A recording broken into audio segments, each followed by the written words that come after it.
has not been exhausted. No. So if you believe that only the tafasir give you the knowledge of the Qur'an, only the tafasir, and you're wrong.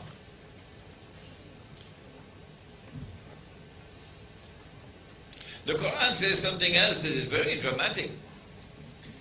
And if you've not had your dinner as yet, I'd suggest skip dinner. Because after listening to this, your food would not digest. The religion of Islam has zero tolerance for oppression, among other things. And every oppressor in history has been destroyed by Allah. And the Qur'an is replete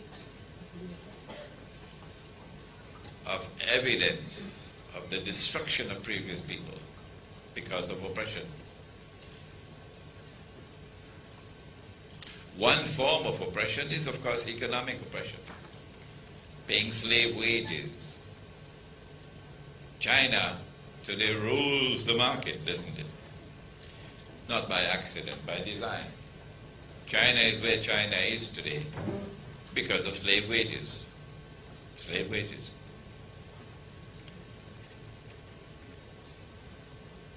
Today, all around the world, the economy is one in which wealth no longer circulates.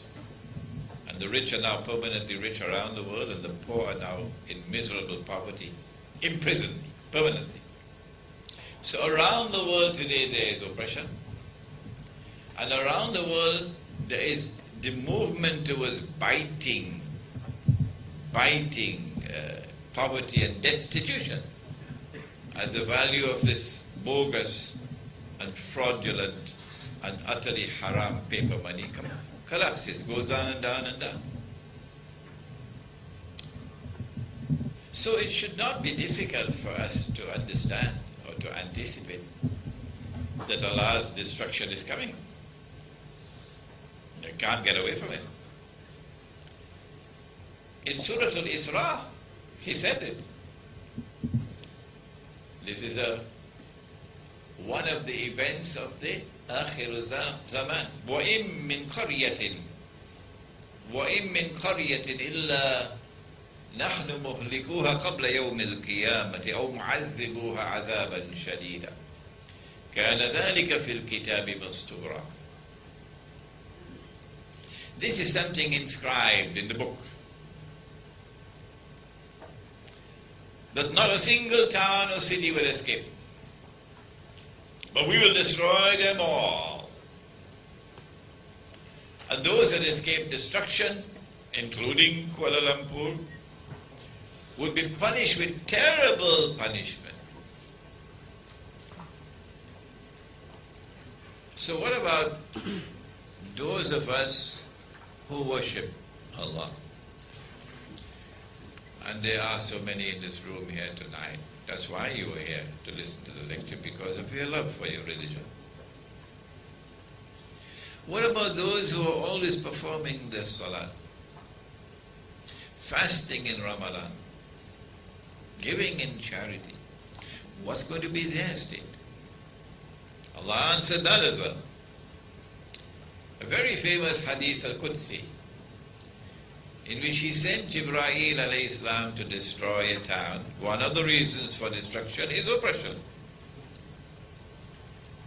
And then Jibreel alayhi salam pointed out to Allah subhanahu wa ta'ala, but in that town there is this servant of yours who is constantly in ibadah.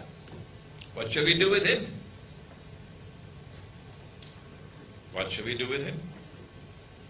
And Allah says, destroy him and destroy the town. Meaning that you and I must have zero tolerance for oppression. And zero tolerance for oppression means that you must first respond to oppression by attempting to change it with your hand. And if you cannot, then with your tongue. And if you cannot, then with your heart, and get out. Don't stay there. Because Allah is going to destroy that town. And if you remain there, you will be destroyed with them.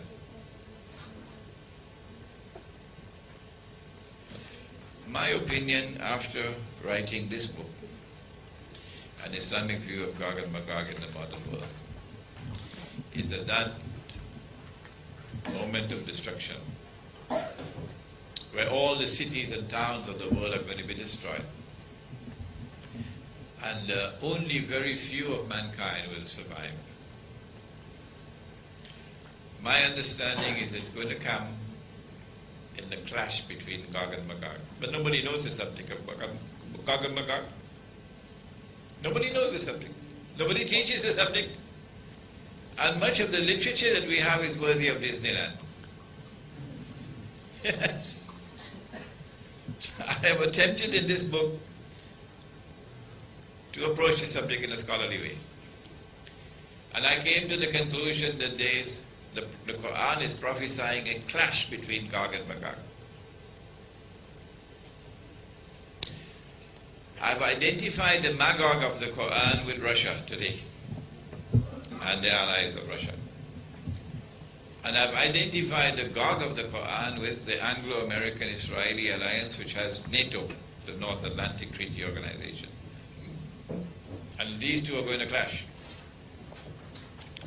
But whenever I give my opinion, I'll be terribly disappointed if you accept it uncritically. Terribly disappointed. I never had that relationship with my teacher. And I hope you would not have that relationship with me.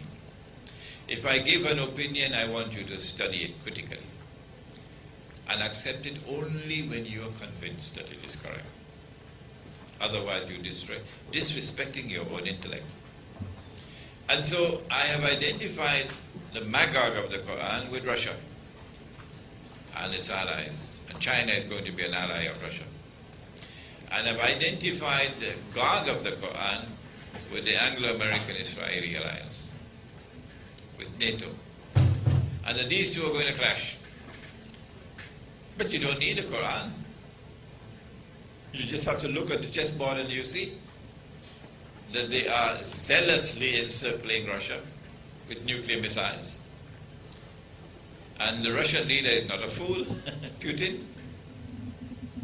He's waiting for them. They're doing it because they want to rule the world, so that Israel can rule the world. So the whole world must bend down, so that a man will stand up in Israel tomorrow and declare, I am the Messiah. But you and I know he's going to be Dajjal, the false Messiah. But Russia is not going to bend down and submit to Israel. No. And China is not going to do it. The Chinese are very proud of their civilization, and they have every right to be. The Chinese in Singapore, don't bother about them. Don't bother about them. But China is very proud of its civilization, and China will not bend its knee. So you can see the script. We're moving towards that clash, which is going to be a nuclear clash,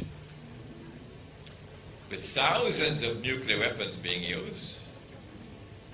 And this is one of the 10 major signs that were given, the dukhan or smoke.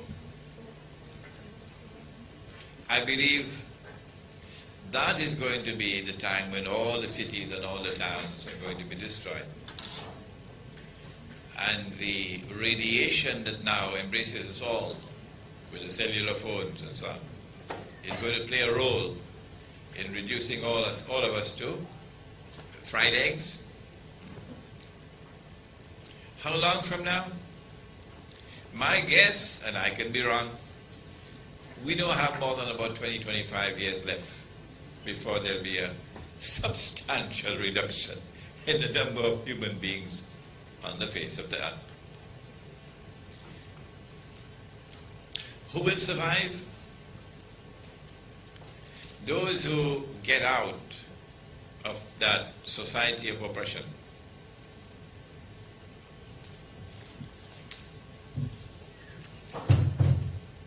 Can be saved. Once you're within the money system, You are part of the system. And the money system tomorrow is not going to be like a money system today. Today's money system still has a chance for anonymous transactions. You want to buy roti chai? You could take out your wallet, give 2 ringgit, get your roti chai. Nobody knows. Government doesn't know you did. You could buy teh tarik. Just take out your wallet, put a ringgit, 2 ringgit. Nobody knows you bought teh tarik.